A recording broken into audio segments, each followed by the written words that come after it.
Hi, this is Harris Fellman, and I'm here with Perry Belcher. I saw Perry trying to leave the hotel. He was actually in a t-shirt. I was like, no, you got to go put the money shirt back on. Take a look at that, baby.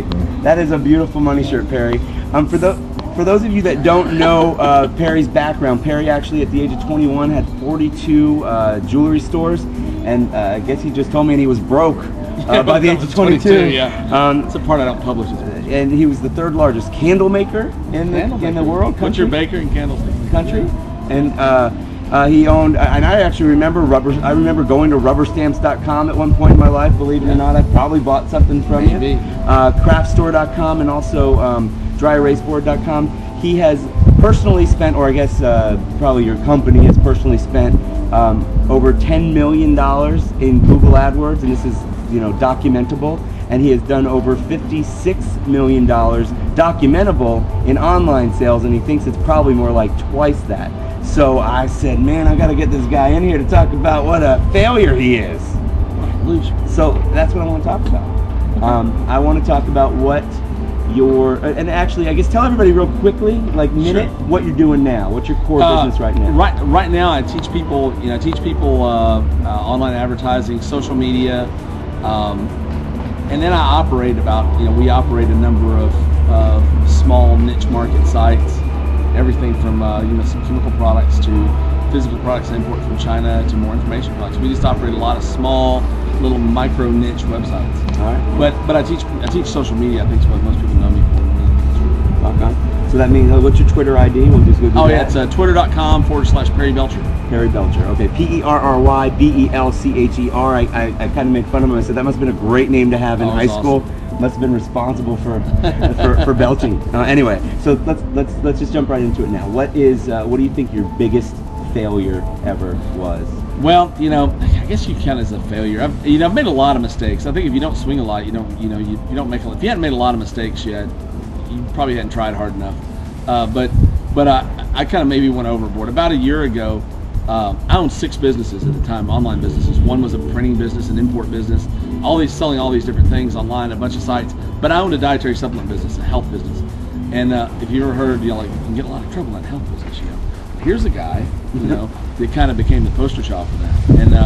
And I guess if you say I made a mistake or failed, I lost everything I had, and I had a lot to lose. We were doing about anywhere between $20 and $30 million a year with regulatory agencies and the law and everyone else. I lost everything. I lost every single thing I had. Almost lost my freedom. Cash in the bank. Every penny I had in the whole wide world was gone in less than 12 hours.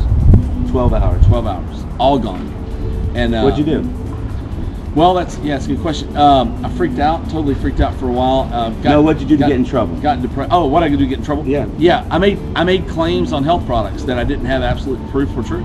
I believed them. I never did anything I didn't believe in. I believed what I read, what was published. But there were laws, and I was in a business way over my head I shouldn't have been in. I could sell anything. I decided to go in a real complicated, highly regulated business. And I went in with a real Rambo style, and I got my teeth kicked, and for good reason. I got nobody to blame but me. It was my fault. And the one thing that I try to teach people now in social media, I didn't have to make if you're doing a lot of hypey claims and just blowing your stuff up and making all these crazy claims on what you have and how great it is and instant results and all that. A, you don't have to do it, and B, it may even be hurting your response to your marketing if you are doing it, because people are really attuned to the BS factor right now. The BS meters go off like crazy, especially in online businesses.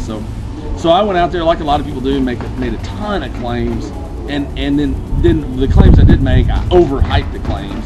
Now, did you? And I got in a lot of trouble, and man, did I ever pay the price? Now you said you had 6 businesses. Did the punishment bleed into all 6 businesses? Well, it bled into all 6 businesses in that they took every penny I had.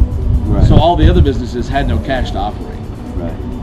So yeah, everything suffered. So I went from somewhere between $50,000 and $100,000 a day in income, to zero. Literally overnight.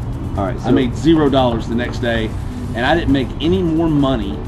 I was really depressed for about 6 months and didn't know what I was going to do. Freaked out. I didn't make any money for about 6 months. Fortunately, I had some really good friends in the marketing community mainly that happened, luckily for me, to be really rich. and they were like, I know Perry's not a bad guy, and this could happen to any of us, so we're gonna help him out. And they helped me out, got me kind of out of the hole, got some legal bills paid for me, and eventually I made a settlement with the government, which was roughly for everything I had. To not go to jail. Yeah. I mean, not Yeah. to No. not go to jail, but to not have to go to court. Yeah, to not have to go to court, to potentially not have to go. So that's what I hear happens a lot, actually. The FTC comes in, everything's gone. Yeah. And they can't take your money right away. They can only freeze it. Freeze it. So they freeze it, and you can't use it. So they know that eventually it's no use to you, and they come back and they say, okay, we're ready to negotiate now some penalty for you, and the penalty is usually everything you have. Now and usually you're willing to settle because you just want to move on. Like me, I could either have fought for 3 or 4 years and maybe won, maybe lost, who knows.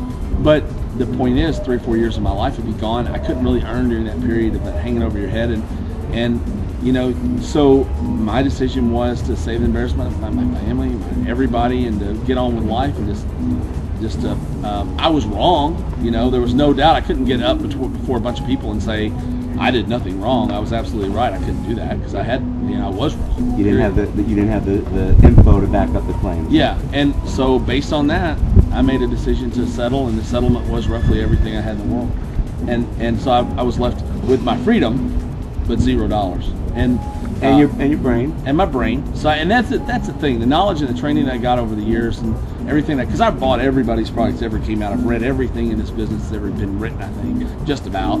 And so I had that, and I knew that I'd be okay if I could just get it behind me. And fortunately, I brought an info product based on paid traffic. Right after I got done, I did a deal with someone else where I just created the content. They marketed and sold it, and it was a $1 million product. It did real well, and that got me back on track to some extent. Paid all my legal bills. Yeah. I still don't make a lot of money. Yeah. But it got me not in the hole anymore, and then so now things are great. Well, so far out of everybody I've interviewed, that's the most disastrous story of all. That's the most disastrous story of all. But now I want to pour a little salt in the wound if you don't mind. I've been pretty depressed before. I had my business was going under, had to lay everybody off, and I had a betrayal of trust occur where somebody kind of used me in the middle. I was pretty depressed, curled up in a ball, to a point where my wife threw me out of an airplane to try to cheer me up, skydiving. I remember a defining moment for me. Do you remember a defining moment that snapped you back out of it? I thought I was going to just push through it. When as soon as the first day after everything happened, the next day I went to work. I'm like, now I got to come up with a plan. I'm going to fix all this, and that lasted for about 2 weeks. Well, we call that denial. That was denial. Yeah, and the thing was, I had all these friends, tons of friends. 8 minutes. The majority of them just totally vanished. There was a defining moment, and I think that when I knew that I couldn't really lose, and when I knew that my freedom was okay, I couldn't lose anything else. I was like, you know what, this is sort of freeing, because I hated the business I was in. I was tired of it. I hated it, and I think that was mainly the big reason that I screwed up so bad. Because I was lazy and sloppy because I just didn't like. I freaking hated doing what I was doing every day. I always wanted to teach. I liked the important stuff better. So I couldn't do the stuff that I liked doing because I was married to this giant income. And you can get that's really foreign to a lot of people. Yeah, not made a lot of money before. It's sort of foreign to you. Like, I make $100,000 a day. I'll do anything. Not really. Right. You'd be shocked at how much that. But then you're in that cycle of I can't change anything because I am making that living a lifestyle. You can't jump out of it. Yeah. So I think I don't know if there was a moment, but I think when I saw that I could teach and I went to social media, Twitter, people started digging what I was saying, and I had value again, and people started liking me, and that was really helpful for me. Just having an avenue to talk to a lot of people. Okay, well, let's go ahead now and talk about what I'm going to do now. Is we're going to switch gears. Sure. We're going to give these guys some things. We're going to talk about a money making secret, a free traffic secret, a couple other questions. What would you do if you had to start from scratch? Which you did have to start from scratch. So that's an easy question for you. But that's only for members only. Okay. So money, the money people. All right. So this has been Harris Fellman with FailYourWay.com, joined by Perry Belcher. Thanks a lot for being so open and honest. You're welcome. Appreciate your time. Thanks.